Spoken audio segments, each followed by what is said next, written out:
Welcome back to another episode of the Life You Love podcast. Gut health is such a trendy topic online, but do you really understand what it means? Both Erin and I have been working with a dietitian, so today we brought her onto the podcast to chat all things gut health, how to nourish our bodies to sleep better, feel more energized, prevent disease, and live more full lives. The conversation was honestly jam-packed with value, so let's get right on into it. Welcome to the Life You Love podcast. We're your hosts, Grace Lemire and Erin Convertini. This podcast is for the dreamers and the doers, for the women who want to create a life they genuinely love waking up to. We believe that life's short, so let's build one we love. Gabrielle, welcome to the Life You Love podcast. We're so excited for today's episode. We already gave everyone a little bit of an intro on what this episode is going to be about, but can you introduce yourself, who you are, and what you do? Yeah, hi. Thanks for having me. I'm definitely excited to talk because I feel like the first time I was on this podcast was like over a year ago, and I feel like I know, it was so long ago. The first time we brought Gabes on was to talk about healthy eating on a budget, and she was like, guys, I am the worst person to talk about this topic. Yeah, I'm not one to budget on food, but regardless, I'm Gabrielle. I am a registered dietitian. I live in Chicago, and I do social media, and I see my own patients in my own private practice. I primarily see gut health patients, which we'll get into kind of what that even means, but typically patients that are bloated, have IBS, really trying to find like the root cause of their issues because let's say they go to their doctor and they're not really able to figure it out. So my goal is to always try to find the root cause of people's GI issues. And yeah, that's what I do. Can you clarify a little bit about the difference between a dietitian and a nutritionist? Because I feel like we hear those titles and terms thrown out a lot, but it's not totally clear like what the difference really is. Yeah. So to become a dietitian, I had to go to an accredited program, which is 4 years undergrad. You have very specific courses, including biology, chemistry, organic chemistry, anatomy, biochemistry, physiology, genetics, a lot of similar classes to like pre-med. And then your junior and senior year is more in depth about, you learn about all different types of disease states that people have and what the nutrition therapy and the pathophysiology behind the diseases are. And then in order to become a dietitian, we have to do essentially like a residency. So I had to get like 1,200 hours at a hospital. At the same time, I was getting my master's degree, which is also required. So yeah, it was like 6 years total of schooling. And then on top of that, it's just a government accredited program. So in order to become a dietitian, I had to pass a board exam. And in order to keep my license, I have to make sure everything I'm saying on the internet, especially, is accurate and in good conscience. And then I have to submit continuing education every single year. I also have to get licensed like per state. So it's pretty strict. A nutritionist isn't government regulated, as I'm sure you've seen. Like, I don't know if you guys noticed this, but anyone can say they're a nutritionist, whether they did maybe they have a minor in nutrition, maybe they went through a really strict program too, or they learned a lot about nutrition, or they just took maybe a 2-month course online that they found, or they didn't do anything at all. So I think it's not to say like, oh, you can only listen to dietitians, because there's so many smart people, especially on social media, and so many awesome people that are really giving out a lot of good information, and they are not technically dietitians. But yeah, it's just kind of take everything with a grain of salt and definitely do your research on where you're getting your information from on the internet. Can you also share a little bit, just like for context, because before I became your friend, I had no idea what a dietitian did, but I was friends with you when you were strictly working in the hospitals. Can you like give a little bit of information on what a dietitian does when they're working? It's a clinical dietitian, so when you're working in a hospital with patients. Yeah, so dietitians can do so many different things, but one of the first things we do typically is going to be working as a clinical dietitian in the hospital. So a lot of times I worked in adults and pediatrics, so there's like general medicine. So any patient that's coming in for maybe like, let's say they have heart failure, so they have to be on like a low sodium diet. So we'll educate them on that. Or they have kidney issues and they're put on something called dialysis, for instance. So we have very strict guidelines on like how much protein they need. And we will tell the doctors and tell the team like how much of everything they can have. So when they're ordering their meals, they have that. We also calculate their nutrient needs. And one of the big things too about hospitals is you do a lot of tube feeding and IV feeding. So I worked in the ICU and I also worked on the gastrointestinal floor. So if you're having like a surgery on your GI tract, or let's say you have like a gallbladder removed or something like that, there's different protocols. And sometimes if somebody can't eat by mouth, we have to put a tube in them. Let's say they're in the ICU and they're intubated, they can't eat. So they need to be fed through a tube. So we calculate their nutrition needs. If they're not able to do the tube, they have to be fed through their veins. So that's a whole other thing. But yeah, we basically are just calculating their needs and keeping them healthy so they can hopefully get out of the hospital. And then you work with patients also, like you said, on your own and outside the hospital setting. What does that typically entail? Like people are coming to you, like you said, with these GI issues and you're trying to help them through that process. What does that really look like? Yeah, so if someone's interested in working with me, I will have them fill out an application so I can get a better idea of what they're looking for to see if I could help them or at least refer them. I honestly see all types of patients. It doesn't even need to technically be GI patients. Like sometimes people are just looking to learn about their specific individual nutrition needs and eat healthier, maybe get a healthier relationship with food. But a lot of times I'll have people come to me that are like, oh, I'm allergic to this, this, this, and this. I did like a food sensitivity test. I did a stool test. I'm always bloated. I have diarrhea, or I'm just going to talk. No, there will be lots of words thrown out here. There'll be conversations about poop. We just have to get over it. Yeah. Or like constipated. It's typically the patients that are super overwhelmed. Those are typically what the ones I get because they've gone to the doctor. They waited months to get into their doctor, or maybe like a GI doctor. And then the doctor's like, take Miralax or something like that, or eat more fiber. And as you guys see on social media, I try to educate about fiber as much as I possibly can because it's not that simple. Like the more I learn about fiber, I'm just like, wow, it's so interesting. Like I just have so much to like educate on because I feel like even when I was going through school, like I knew fiber was like, oh yeah, fruits and vegetables, but there's so much more to it. And I feel like that's a lot of times where people just are lacking education. I mean, we'll work through exactly what they're eating, what their day-to-day life looks like, because, you know, when it comes to your GI health, a lot of times, you know, all the time, it's going to involve your mental health as well as your lifestyle and your environment. There's so many different factors. The initial appointments are a lot of times very in-depth. I mean, all of them are, and we just go through your entire medical history, and I try to essentially put puzzle pieces together with things going on in your life, what you're eating, travel history, your lifestyle, where you live, your medications, your supplements, and make recommendations from there.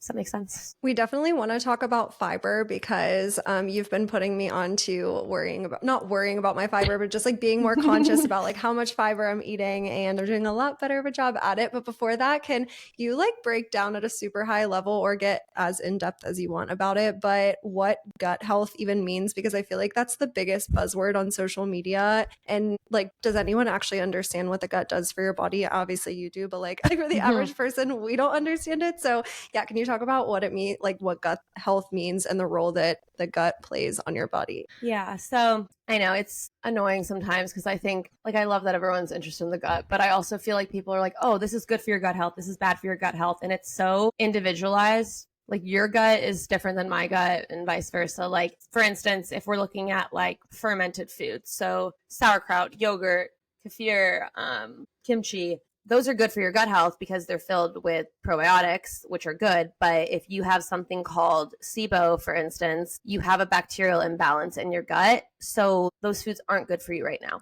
And same with like fruits and vegetables, or fiber in general. So everyone needs to have fiber, but there's certain people that, let's say they just got diagnosed with like Crohn's disease, which is inflammation in your intestines. They need to be on different types of fibers. Or there's certain people that are just sensitive to certain foods, and it's just so individualized. But gut health, honestly, the reason I went into gut health is because we don't know like a lot about the gut, and the gut really does involve so many other systems. So it's not like I just went to school and studied like the stomach and I only focus on the stomach or like whatever, something like that.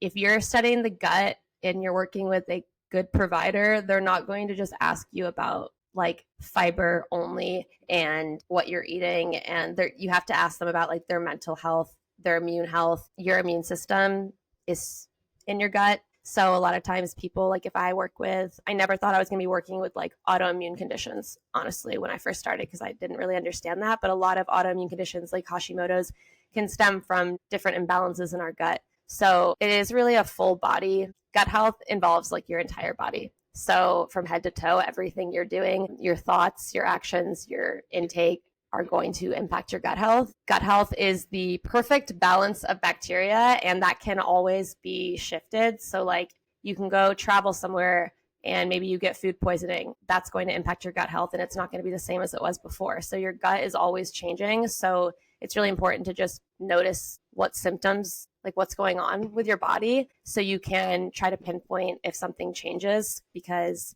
yeah, it's hard for people to go online or say something like, oh, my gut is healed, like I have the perfect gut ever because I did this, this, and this, when it's like, okay, but yeah, you could literally order sweet green and get food poisoning, and then your gut's not perfect. Or you get inflammation and you get diagnosed with Crohn's disease or something like that. So like a lot of people will get diagnosed with IBS, which in my opinion is just not that helpful. Like you get told you have IBS. Okay, cool. What do I do now? You get put on a medication, which isn't really getting to the root cause of the issue, when you could just work with a dietitian that could help you actually pinpoint where things are coming from, so you don't have IBS anymore. Some things aren't that simple. Like if you have Crohn's disease, which is inflammatory bowel disease, like you can lower the inflammation, but you're not really like getting rid of it technically, if that makes sense. It does. I want to talk a little bit about, while we're talking about gut health in general, I think a lot of people who listen to this podcast are the type of women who are very similar to all of us. Like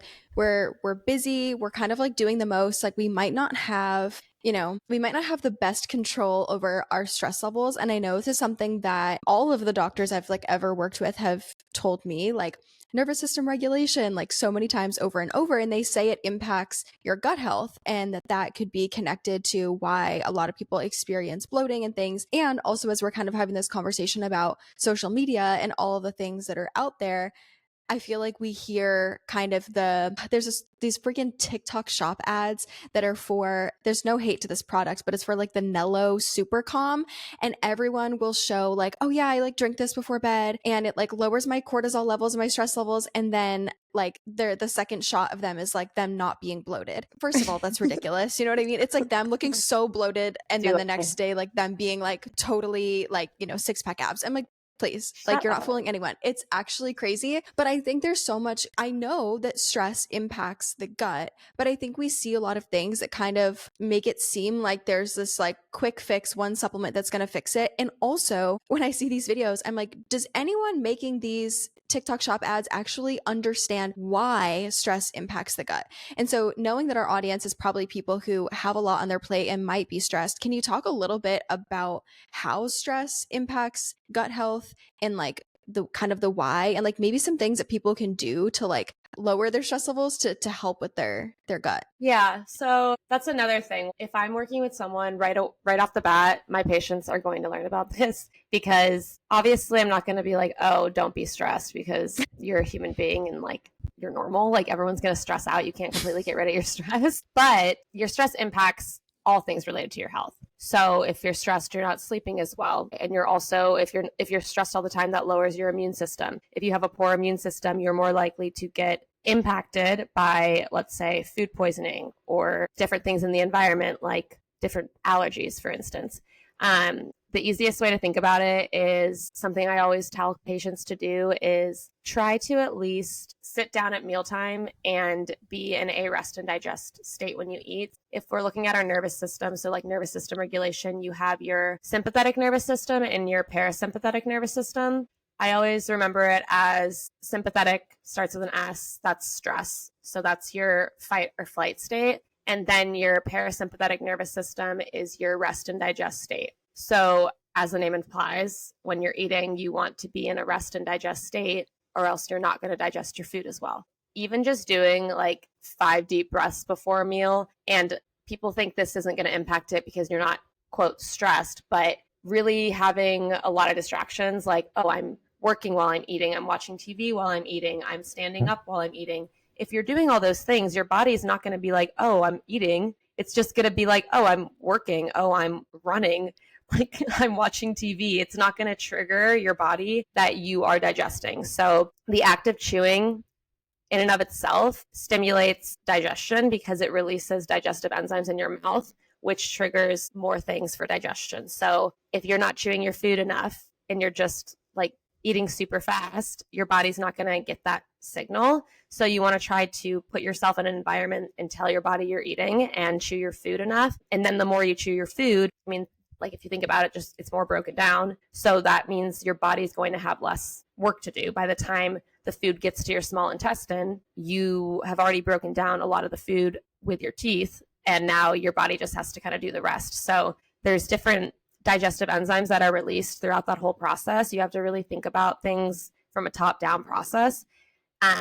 Because if you're not chewing your food enough, you're not in a good mental state, you are constantly stressed, your body is never going to realize it's getting food and it's never going to digest your food properly. So with all my patients too, I really try to think of it as a top-down process. So we really want to start with what's going on up in your head. And then we also really work on those foundational skills of trying to eat slowly, trying to limit distractions, which it's like, you're not going to be perfect with it, but just understanding and recognizing that can make a really big difference because stress, and that's like a normal type of stress. You might not be super, super stressed, but that does put stress on your body in a way, enough to not allow your body to know it's digesting food.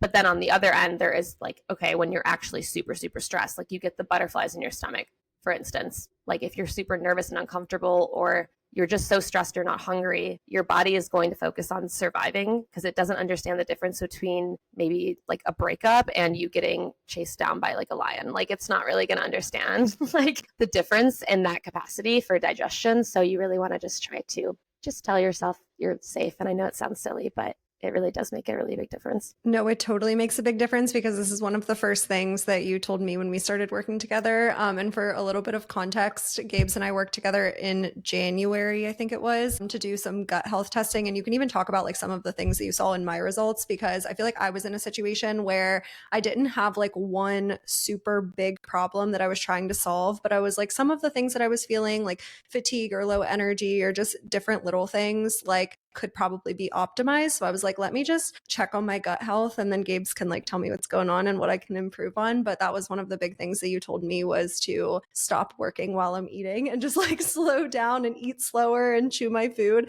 And I'm so bad at it. I'll like sit there with my iPad, or even if I'm not actively working, I'm like rushing through my meals because I know that I have to get back to working or whatever. So I'll catch myself being like, okay, why am I sitting here so stressed and anxious while I'm trying to like eat my breakfast? So yeah, you can maybe talk about like some of the things when back to the whole like gut imbalance and things that you try to work on. You could use my test results as an example. I don't care. Yeah. And do you feel like do you notice a difference when you're more stressed than not on your digestion? I don't know if I can say like I notice a big difference, but it's something that I just try to be more cognizant about, because if I'm not thinking about it, I will like open my laptop, or I will be like rushing through and I'm like, oh my gosh, I didn't even chew my food. Like, what did I even just eat? So I just try to be more cognizant about it. Yeah, I hate when that happens, when you're like, I don't even remember enjoying my meal. Like, I don't even know what I ate. And that also, not only for gut health, that just ruins the whole eating experience for you in general. And also it's going to make you more hungry later on because your body didn't register that you ate. But yeah, so I notice when I'm having those really like go days and I'm just eating food really, or I'm just not eating, I'm more bloated and more uncomfortable. Your stool test was interesting, and I see this on a lot of people's stool tests. We can see different. So the stool test I do is like 5 different pages, and one of the pages shows us your good gut bacteria, and then another page shows us your bad gut bacteria. And you want to have a good balance of good bacteria, and obviously you don't want the bad bacteria. But if you have certain levels of your good bacteria are too low, that just leaves room for bad bacteria to grow. So your test was really low in basically plant diversity. And because of that comes from fiber. So if you're not eating, you can eat enough fiber, but if you're not eating enough diversity, you're not eating enough different types of fiber, your body isn't going to thrive like it could. The goal is to get all the different types of fibers because they all do different things. So by getting different types of fruits, vegetables, whole grains, nuts, seeds, beans, that is going to help increase your plant diversity. So the one specifically that you needed based on that stool test is, we don't really need to get into that too much, but like you just needed more diversity. And because now you're eating more diversity, you're creating things called short chain fatty acids. You eat fiber. Some fibers have things called prebiotics that when they get to our gut, the bacteria in our gut eat the prebiotics. So basically you have all these good bacteria that are just hanging out in your gut right now, and they're hungry and they need food. So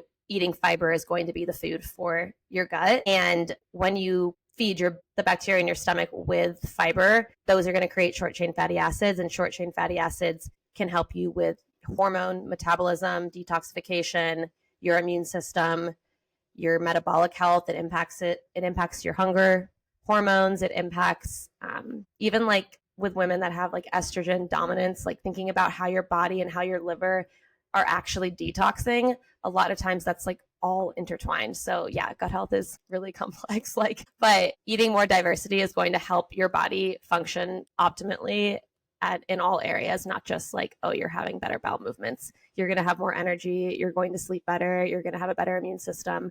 So yeah. I love that you're bringing up the benefits of fiber as a whole, like, because also for context too, I'm currently working with Gabrielle to get to the root of my bloating situation, and it's been going amazingly so far. But I think fiber was another conversation that we had, because I think I'm not the only one who kind of sees it this way, or before I watched your content saw it this way, because you talk about fiber so much. But I think when people think about fiber, they think about pooping. They're like, oh, if I need to poop, I'll eat something with some fiber. Or like they don't realize that there's so much more to it. And I like that we're talking about the other benefits of it, because it's obviously there's more than just like pooping, right? Because people are like, oh, I poop fine, so like I don't need fiber. But I wanted to get your opinion or your thoughts on this video that I saw, because I think it kind of had people up in like, not an uproar, but people were like concerned. And I wonder if I don't know if there's truth to it. And I want to get your thoughts. Basically, the video said like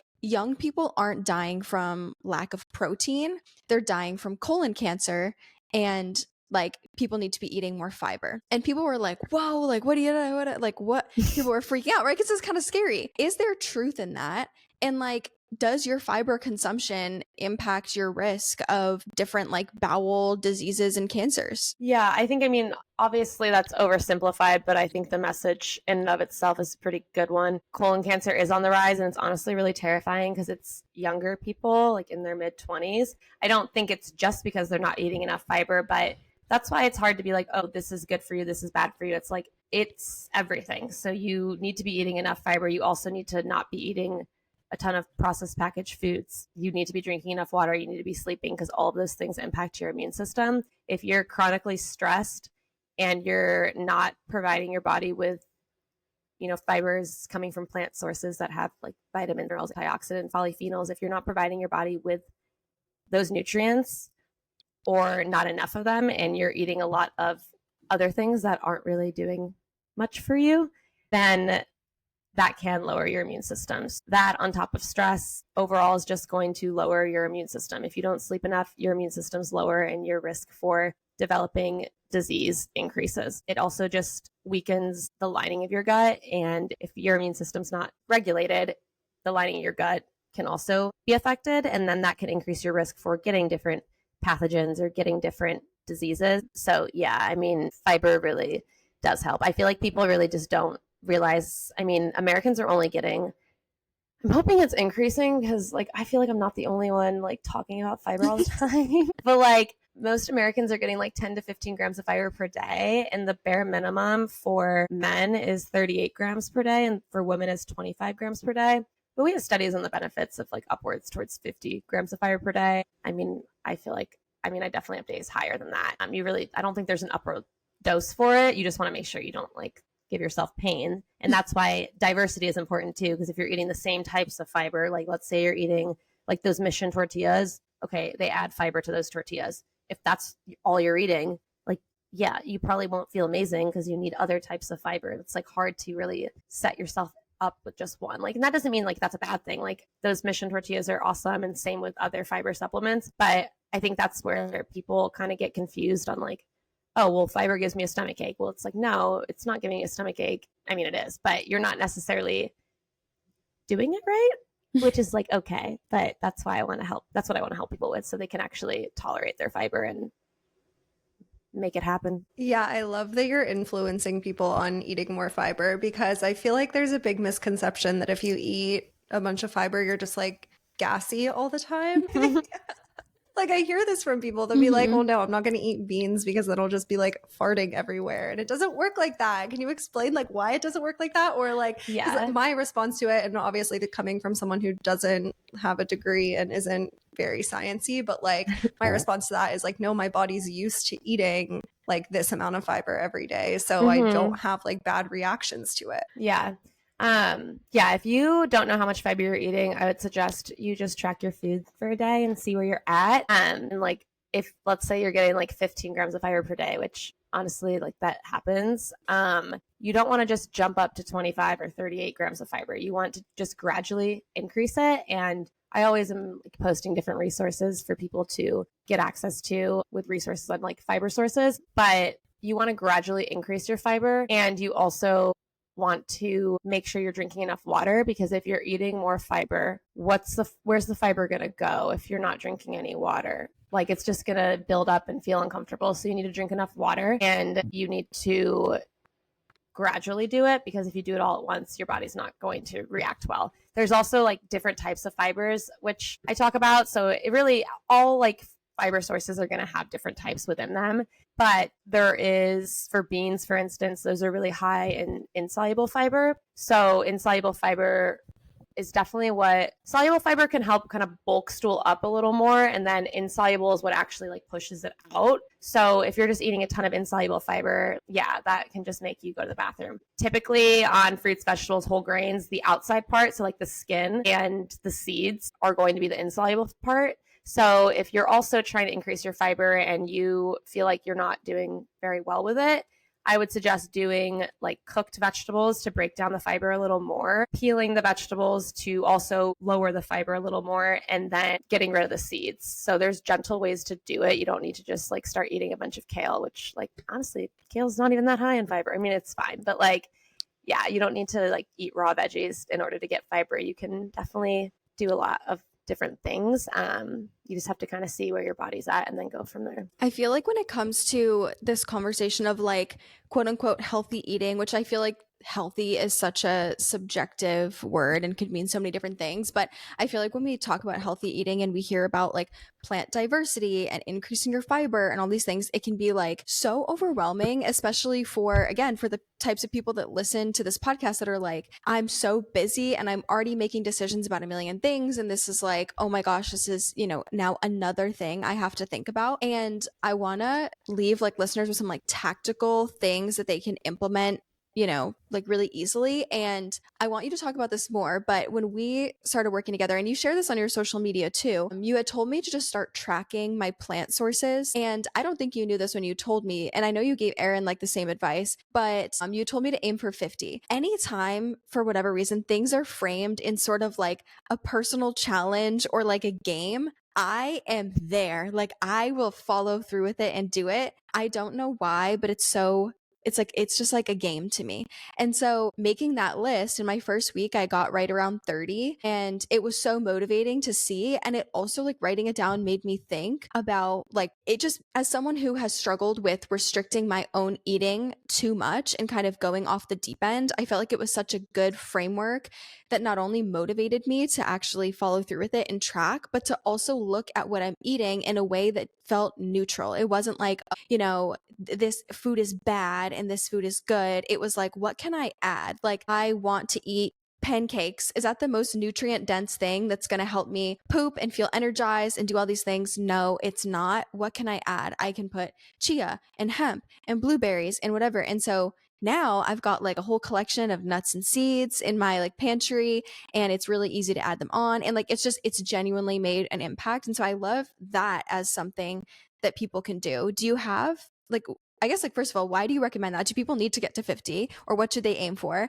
And then also, like, what other like tactical things can people do to increase their plant diversity? Yeah, that makes me so happy. I feel like there's like, it's a very simple recommendation, but then, yeah, it can tie in a lot of other things that I'm really passionate about. People having a healthy relationship with food. Like some people, tracking on a tracking app is helpful, but I think especially for a lot of people, they don't want to do that. It doesn't feel sustainable. So yeah, I'm glad you have enjoyed it. And also, I'm also like super competitive, so that would happen to me too.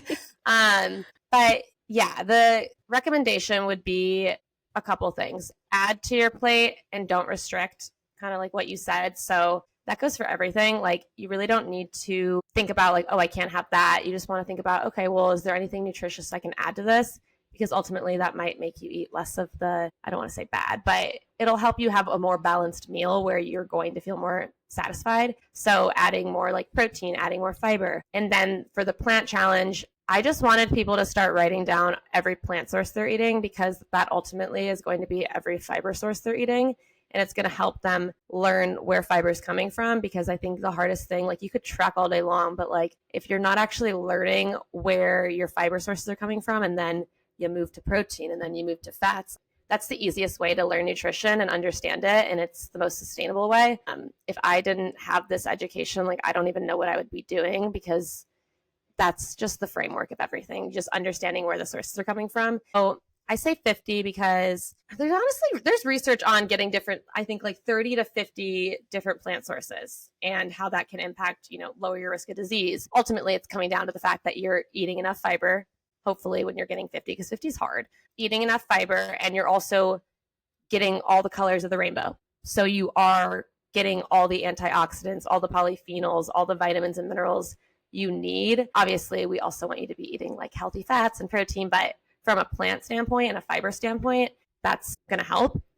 So it's also helping people choose like whole grains over more refined grains. So instead of doing like, you don't need to do brown rice over white rice, but just kind of thinking about it and thinking about food in its natural state, and forcing yourself to include foods that are coming in their natural form can just make you feel a lot better and get all the nutrients you need. Do you have any like really quick wins for how you can make the 50 a week seem not so scary? Because that is a really high number. Like I know for me, some of the things off the top of my head are, okay, if I'm making like Greek yogurt, it's just like adding a bunch of toppings, like nuts and seeds and like multiple types of berries, or I'll keep like frozen mixed berries, because then I'm not buying like a ton of different fresh produce every week and things like that. Do you have any quick tips? Yeah, so it's not that strict, but the rules would be a different plant source. So if you have raspberries one day, that's not going to count another day. So yeah, it can be tricky, and you definitely want to think of ways you can do that. So mixed berries is a good example. So you can write down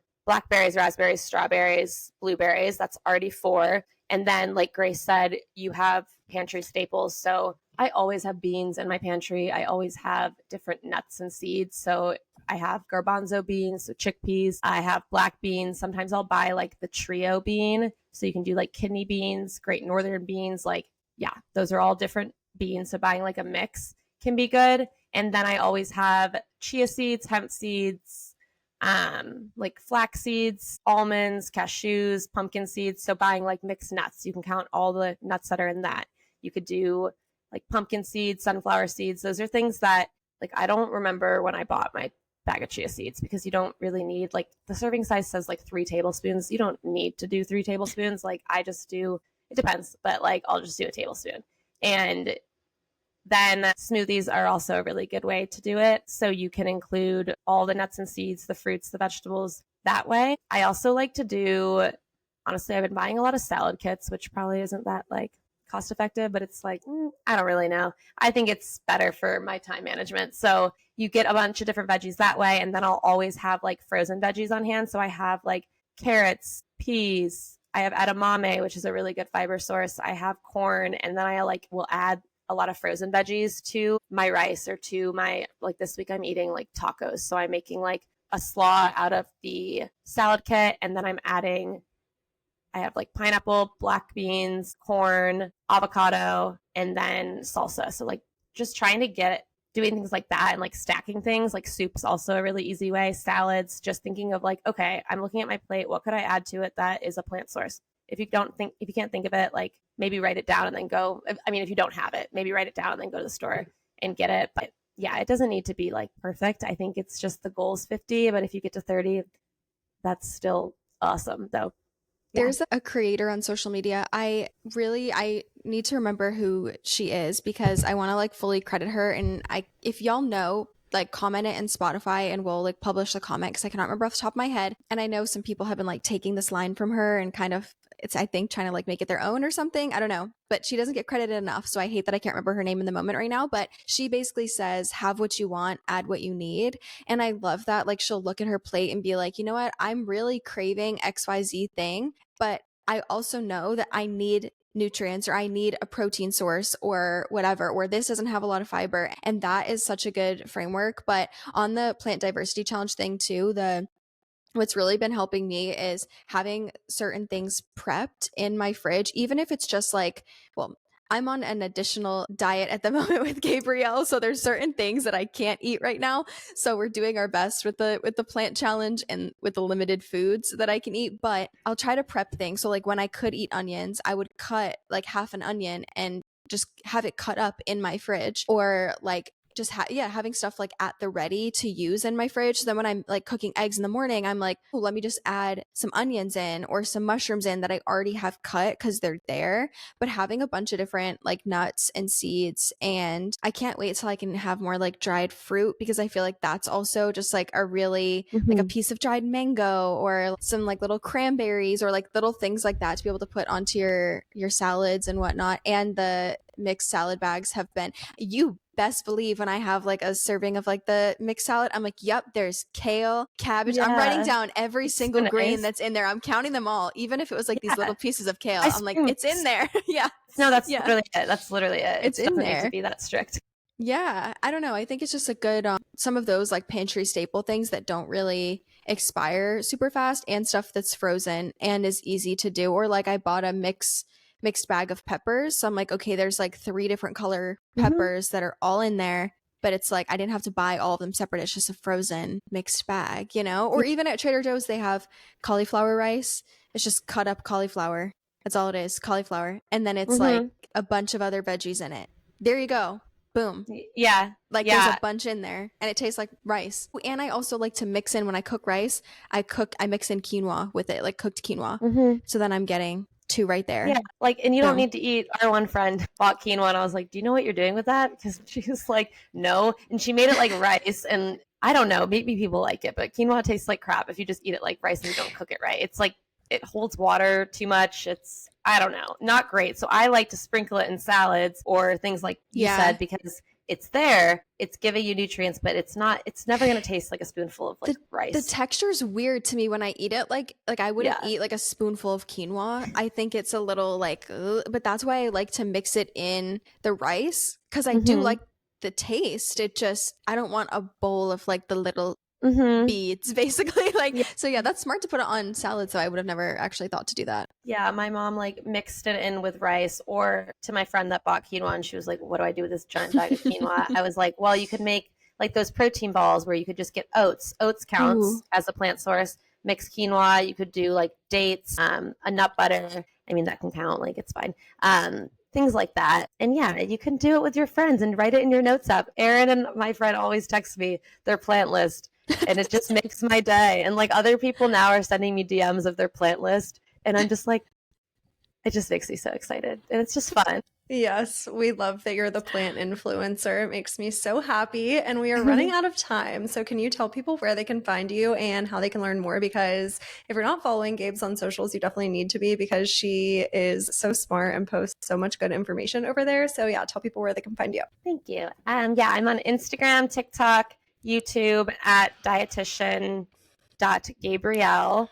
And then I have like a link in my bio with different resources and an application to work with me, all that good stuff. We'll add all of that to the show notes of this episode as well. But thank you, Gabes, for coming on to the podcast. This was such a great episode. Let us know in the comments and Spotify what else you want to know about gut health. Maybe we can have her back on if she wants to, or you can DM us on Instagram at The Life You Love Pod. We love hearing from you guys, but thanks for tuning into the podcast, and until next week.